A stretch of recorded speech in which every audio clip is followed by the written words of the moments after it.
Hi, and welcome to the Golden Age Report. We're going to have a great show for you guys today, so be sure to stick around for the whole thing. We're going to start off by talking about the buildup in Belarus, and then the chaos spreading across Ukraine, as well as the West's latest weapon package, and the latest attacks from Russia on Ukraine. And then finally, we're going to take a look at the Republicans who are going heavy after Biden. Around a month ago, Zelensky had announced that Belarus called up 50,000 new troops. Russia has a large deployment of soldiers in every region of Belarus. They have concerns about terror attacks breaking out.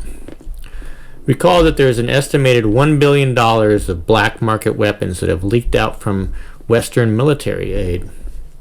Biden recently deployed U.S. troops inside Ukraine to help on the situation. Far too many weapons had already leaked out in the prior free-for-all. A few months back, Belarus had their large fleet of tanks modernized by Russia. These were older Soviet-era tanks that were sent to and from Russia via the rail line that connects the two regions. Western media claimed that this was due to Russia running out of tanks. Zelensky is convinced that Belarus will invade at any moment. Ukraine has been constructing defensive positions, including a wall, for quite some time. Due to the Zelensky crackdown on media, we are not hearing the details coming out of Ukrainian cities that we once heard earlier in the war. You've got to assume that the situation is desperate with the recent massive strikes on their energy. It seems that the current situation is ripe for a large-scale invasion to kick off from the north. The latest airstrikes across Ukraine included the largest variety of targets: oil, gas, electricity, rail, headquarters, ammo depots. We are hearing that Russian oil and gas are being bought by Germany and either stolen by Ukraine or donated to Ukraine. Well, the Russians caught on to this scheme. Sounds like Zelensky may be giving up on his story about the Polish missile strike. These tales had worked so well earlier in the war, too. They had all that footage about the playgrounds and schools when their outmatched air defenses misfired. He went to that well too many times, I guess. You just have to wonder how long this serial liar will be allowed to fight to the last Ukrainian. The situation in Kherson is really a bit murky. But I really have to call into question all of these reports we've been hearing from pro-Ukrainian sources about crossing the river and pushing south. Let's take a look at two recently updated Western source maps. They seem to tell a completely different story. Note these positions here of Russian troops. They look very well fortified.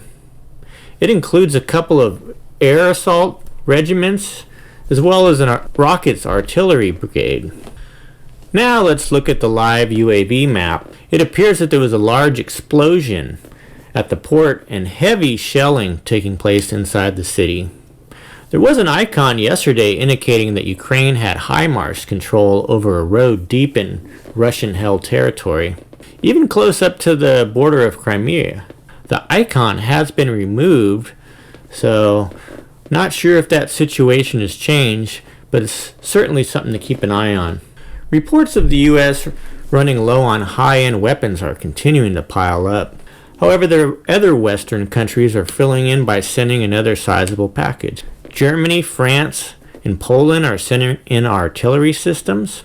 The UK and Turkey are sending in drones. Spain is sending in an air defense system. And even Croatia is sending in 14 helicopters. Notably missing is the number for many of these items. That could be a red flag, as this could indicate that it won't be enough, but we'll see. No word yet on the U.S.'s effort to get artillery rounds from South Korea. Earlier in the war, Russia was thought to have a 10-to-1 advantage in artillery fire rate. Not sure what that looks like at the moment. Please leave something in the comments if you have any info on this topic.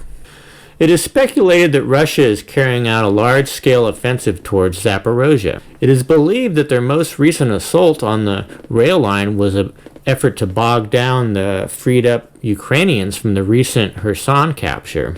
Both armies are thought to be racing east to get established for the big Russian offensive that is underway.